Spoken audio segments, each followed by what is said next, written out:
अभी हमने देखा कि 3 बेसिक लॉजिक गेट्स होते हैं, जैसे एक होता है ऑर गेट, एक एंड गेट और तीसरा होता है not gate.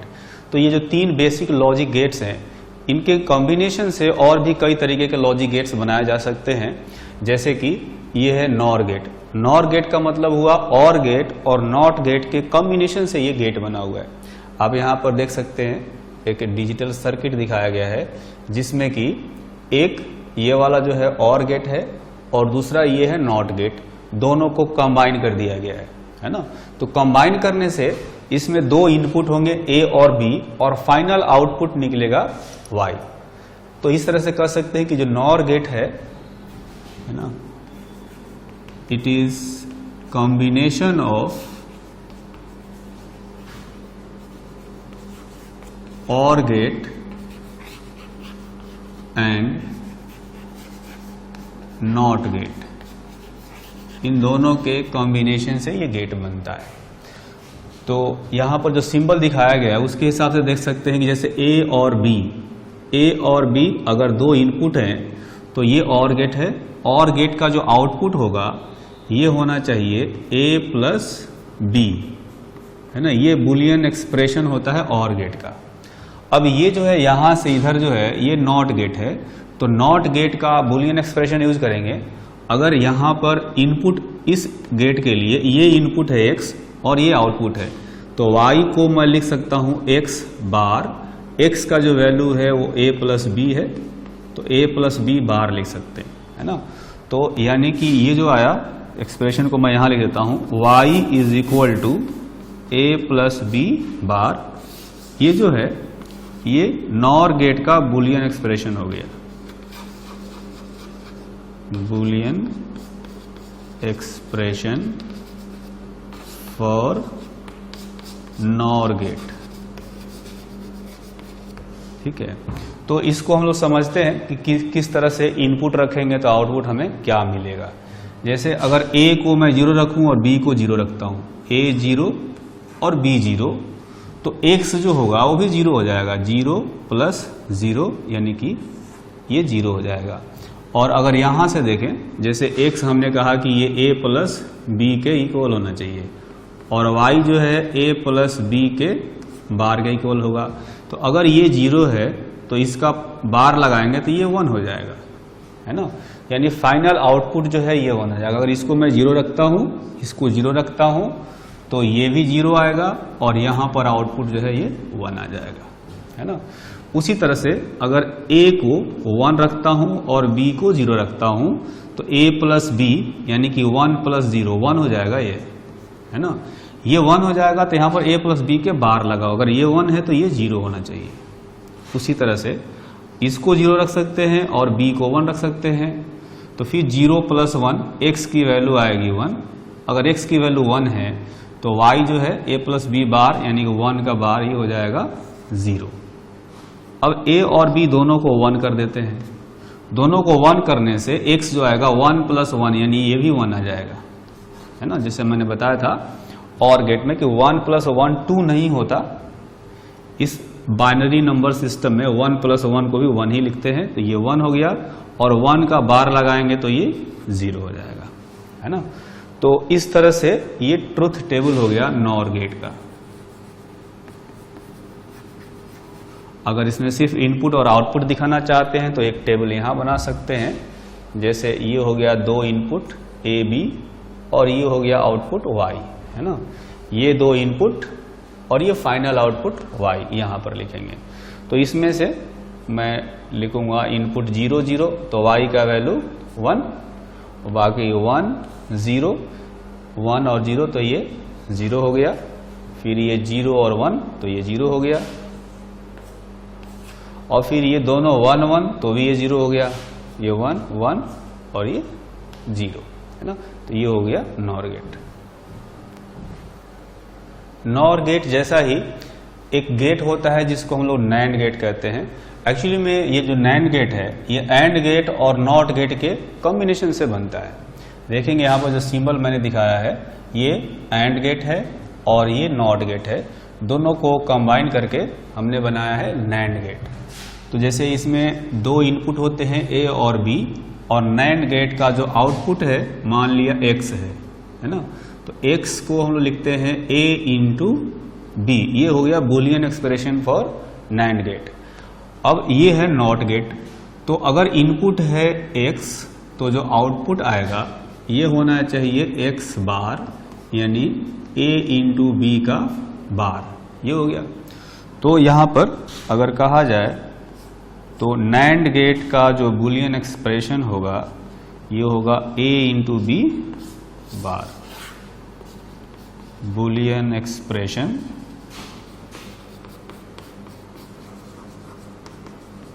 For NAND gate, है ना। जैसा कि मैंने बताया कि जो नैंड गेट है ये एंड गेट और नॉट गेट के कॉम्बिनेशन से बनता है। It is combination of AND gate and NOT gate. ठीक, तो इसमें इनपुट और आउटपुट के बीच का जो रिलेशन है उस रिलेशन को समझने के लिए हम लोग ये वाला बुलियन एक्सप्रेशन यूज कर सकते हैं, या यहां से भी समझ सकते हैं। अगर मैं मानता हूं कि a जो है इनपुट 0 है, b इनपुट 0 है ना। अगर ये दोनों 0 होंगे तो x जो है वो भी 0 हो जाएगा, 0 इंटू 0 0, x 0 हो जाएगा। और अगर ये 0 हुआ तो y का मतलब हो गया 0 का बार, है ना, तो ये हो जाएगा 1। उसी तरह से अगर a को 1 रख दूं, b को 0 रख दूं, तो a इंटू बी 0 आ जाएगा, यानी x जो है वो 0 आ जाएगा। अगर ये 0 आ गया तो y जो है 0 का बार यानी कि 1 आ जाएगा। उसी तरह से अगर a को 0 कर दूं, b को 1 कर दूं, तो x जो है ये 0 आ जाएगा a इंटू बी करके, है ना। और ये 0 आया तो फिर से वो आएगा 1। अगर दोनों को 1 कर दिया जाए, दोनों इनपुट ये भी 1 और ये भी 1, तो x जो होगा 1 इंटू 1 ये 1 हो जाएगा। और अगर ये 1 है तो y जो होगा वो 1 का बार यानी कि 0 हो जाएगा, है ना। तो अगर हम लोग सिंपल तरीके से 2 इनपुट और एक आउटपुट फाइनली रखना चाहें तो इस तरह से रख सकते हैं। 2 इनपुट जैसे 0 हो गए तो आउटपुट हो जाएगा 1।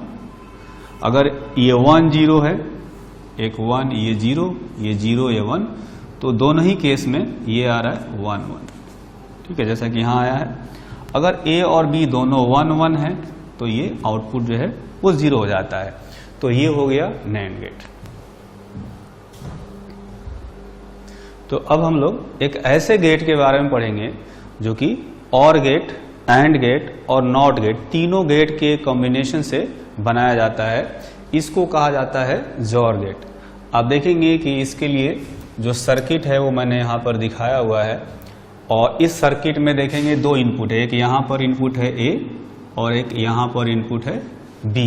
ठीक, ये 2 नॉट गेट है, इसमें साथ में देखेंगे 2 एंड गेट है और एक यहां पर और गेट है ना।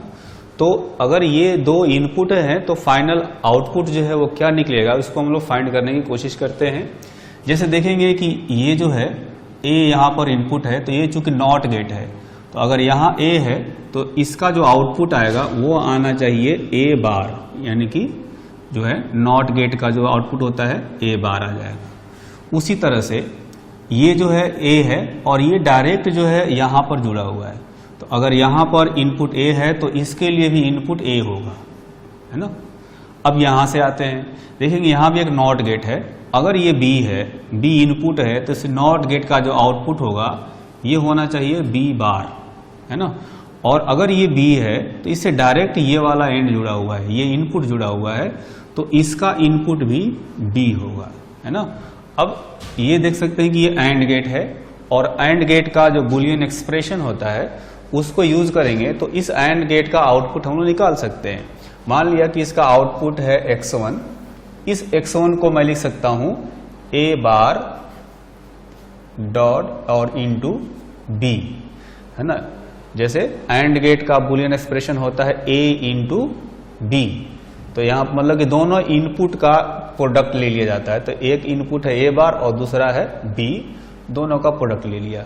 उसी तरह से इस एंड गेट का जो आउटपुट आएगा, मान लिया कि वो x2 है, ये होना चाहिए a इंटू बी बार। ये दोनों इनपुट है इस एंड गेट के लिए, तो दोनों का प्रोडक्ट लेंगे तो इसका आउटपुट निकलेगा। अब ये देखेंगे कि ये और गेट है, और गेट का अगर बुलियन एक्सप्रेशन यूज करें तो यहाँ का जो आउटपुट है y, इसको हम लोग लिख सकते हैं जैसे a और b इनपुट होते हैं, तो और गेट का जो बुलियन एक्सप्रेशन होता है वो होता है y equal to a plus b। तो यहां पर ये हो जाएगा x1 प्लस x2। एक इनपुट x1 है और दूसरा इनपुट x2 है, तो ये हो जाएगा y। तो फाइनली इसका जो बुलियन एक्सप्रेशन आया वो हम लोग बोल सकते हैं, मैं यहां लिख देता हूं, बुलियन एक्सप्रेशन जो है इसका y is equal to x1 का वैल्यू यहां से लिखेंगे a bar into B plus x2 का ये हो गया a इंटू बी बार। ये हो गया जोर गेट का Boolean expression, Boolean expression for जोर गेट। जैसा कि मैंने बताया ये जो गेट है ये नॉट गेट, एंड गेट और गेट तीनों के कॉम्बिनेशन से बनाया जाता है। जोर gate is the combination of OR gate, AND gate and NOT gate, इन तीनों के कॉम्बिनेशन से बनाया जाता है।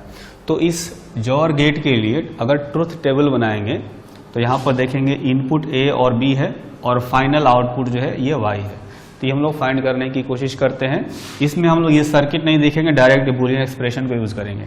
अगर A 0 है और B 0 है तो पहले आएगा A बार, जैसे यहाँ पर था, है ना, ये A बार है तो A बार निकालेंगे तो ये हो जाएगा 1। अगर B 0 है तो B बार, ये भी हो जाएगा 1। अब X1 जो है, X1 का वैल्यू आया है A bar into B। A बार है 1 और B है 0, तो 1 इंटू 0 ये हो जाएगा 0। उसी तरह से x2 निकालना है, x2 है a into B bar. a है 0 और b बार है 1, तो ये भी हो जाएगा 0, है ना। अब y जो है, y होता है x1 प्लस x2, यानी ये दोनों वैल्यू जोड़ेंगे वहां पर, तो जोड़ने से क्या आएगा, 0 प्लस 0 0 आएगा, तो आउटपुट हो गया 0। उसी तरह से अगर मैं ये मान लूं कि a 1 है और b 0 है ना, तो a बार यहां पर आएगा यानी कि 0 हो जाएगा। a 1 है तो a बार यानी कि 0, b 0 है तो b बार यानी कि 1। अब यहां पर x1 निकालना है तो a bar into b, a बार ये है और b ये है, तो 0 इंटू 0 0 हो गया। उसी तरह से x2 निकालना है तो x2 होता है a into b bar, a यहां पर है और b बार यहां पर है, तो a into b bar, 1 into 1, ये तो हो गया 1। ठीक है, ये ध्यान देंगे। जैसे पहले में था a bar into B, a bar था 0, b 0, तो 0 इंटू 0 0 हो गया। दूसरे में था a into B bar, a into B bar, यानी 1 इंटू 1, तो ये 1 हो गया। अब देखेंगे यहां पर x1 प्लस x2 इन दोनों को जोड़ना है, तो 0 प्लस 1 1 आ जाएगा, है ना। इसके बाद अगर मैं ये मान लूं कि a 0 था और b 1 था, ठीक है, तो a बार यानी कि 0 का बार 1 हो जाएगा, b बार यानी 1 का बार ये हो जाएगा 0। तो x1 निकालेंगे a bar into b, a बार है 1 और b है 0, b है 1, तो 1 इंटू 1 ये हो जाएगा 1। और x2 है a into b bar, a है 0 और b बार है 0, तो 0 इंटू 0 0। तो y निकालेंगे 1 प्लस 0, x1 प्लस x2 यानी कि 1 प्लस 0 ये हो गया 1। अब मान लेते हैं कि a और b दोनों ही 1 है, ठीक है, तो a बार हो जाएगा 0 और b बार वो भी 0 हो जाएगा, है ना। x1 निकालना है तो a bar into b, a बार 0 है और b 1 है, तो ये 0 हो जाएगा। उससे से x2 में a इंटू b बार 0 है और a 1 है, तो 1 इंटू 0 0 हो गया। अब y जो है x1 प्लस x2 करना है, तो इसको ऐड करेंगे तो 0 प्लस 0 ये 0 हो गया। तो ये आ गया इस जॉर गेट का ट्रुथ टेबल। अगर जॉर गेट की बात करें तो उसका सिंबल देखेंगे कुछ ऐसा दिया जाता है ना। एक्चुअली में जो और गेट है, और गेट ऐसा होता था, और गेट ही है, उसमें ऐसा एक जो है एक लाइन ड्रॉ किया हुआ है, कर्व लाइन है, तो ये जॉर गेट का सिंबल हो गया। तो डिजिटल सर्किट से रिलेटेड एक एग्जांपल यहां पर हम लोग करेंगे। देखेंगे यहां पर एक डिजिटल सर्किट दिखाया गया है, हमें इस डिजिटल सर्किट के लिए जो है ट्रुथ टेबल बनाना है ना। तो देखेंगे इसमें दो नॉट गेट है और एक और गेट है ना। अगर मान लिया जाए कि ए और बी इनपुट है, इस नॉट गेट के लिए इनपुट ए है और इसके लिए इनपुट बी है, तो इस नॉट गेट का जो आउटपुट होगा ये हो जाएगा ए बार और इस नॉट गेट का आउटपुट हो जाएगा बी बार। अब ये और गेट है, इसके दो इनपुट है ए बार और बी बार, तो इसका जो आउटपुट आएगा ये हो जाएगा ए बार प्लस बी बार। जो बुलियन एक्सप्रेशन होता है और गेट का वो होता है ए प्लस बी, मतलब दोनों इनपुट को ऐड करते हैं। यहां पर इनपुट जो है ए बार और बी बार है तो दोनों को ऐड कर देंगे। तो अगर ए और बी दोनों इनपुट अगर हम लोग 0 रखते हैं तो ए बार आ जाएगा 1, बी बार आ जाएगा 1 और जो रिजल्ट है 1 प्लस 1 यानी कि 1 ये आ जाएगा y। उसी तरह से अगर a को 0 और b को 1 कर देंगे तो a बार हो जाएगा 1 और b बार हो जाएगा 0। तो y जो है ये हो जाएगा a प्लस बी, इनको मतलब a बार प्लस b बार, इन दोनों को ऐड करेंगे तो ये 1 आएगा, है ना। फिर अगर इसको 1 मान लेते हैं, इसको 0 मान लेते हैं तो a बार आ जाएगा 0 और b बार आ जाएगा 1। फिर दोनों को ऐड करेंगे y निकालने के लिए तो ये 1 आएगा। अगर a और b दोनों 1 1 है तो a बार हो जाएगा 0, b बार हो जाएगा 0। अब y निकालना है a बार प्लस b बार, तो 0 प्लस 0 यानी कि 0 आ जाएगा। एक और एग्जांपल करते हैं डिजिटल सर्किट से रिलेटेड। देखेंगे यहां पर इनपुट और आउटपुट वोल्टेज का ग्राफ बनाया गया है ना। ये जैसे कहते हैं कि जो डिजिटल सिग्नल्स होते हैं वो डिजिटल सिग्नल्स जो है इनपुट और आउटपुट का यहाँ पर टाइम के साथ में वेरिएशन दिखाया गया है। तो इनपुट अगर मान लिया जाए ए है तो ए जो वोल्टेज है वो किस तरह से वेरी कर रहा है आप देखेंगे। इसको टोटल वैसे इसमें देखेंगे तो 7 सेगमेंट देखेंगे, है ना। यहाँ से यहाँ तक कांस्टेंट है और इसकी जो वैल्यू है ये है 1 और ये है 0। उसके बाद यहाँ से यहाँ तक 0 हो गया और उसके बाद फिर से 1 हो गया, फिर उसके बाद 0 हो गया, है ना। और जो इनपुट B है इसकी वैल्यू देखेंगे पहले तो 1 है, मतलब उसके बराबर है, फिर उसके बाद ये 0 हो गया, फिर 1 हो गया, फिर 0 हो गया, 1 हो गया, 0 हो गया, 1 हो गया ना। ऐसे इसको 7 सेगमेंट में दिखाया गया है। ठीक, कहा गया है inputs A and B of a NAND gate has following waveform. NAND gate के लिए जैसे ये NAND गेट का मैंने सर्किट दिखाया है, A और B जो इनपुट्स हैं उनकी जो वैल्यूज है यानी वोल्टेज सिग्नल जो है वो इस तरह से टाइम के साथ में वेरी कर रहा है। हमें बताना है फाइंड आउटपुट वेवफॉर्म, मतलब जो आउटपुट आएगा, जो आउटपुट वोल्टेज आएगा उसका ग्राफ जो है वो कैसा होगा, है ना। तो इसको समझने के लिए हम लोग जो है इस सर्किट का यूज करेंगे। NAND गेट जो होता है जैसे A और B दो इनपुट है तो ये जो आउटपुट आएगा X इसका वो आएगा A इंटू B, है ना। और ये नॉट गेट है तो इसका इनपुट A इंटू B हो गया, तो जो आउटपुट आएगा ये आएगा A इंटू B का बार।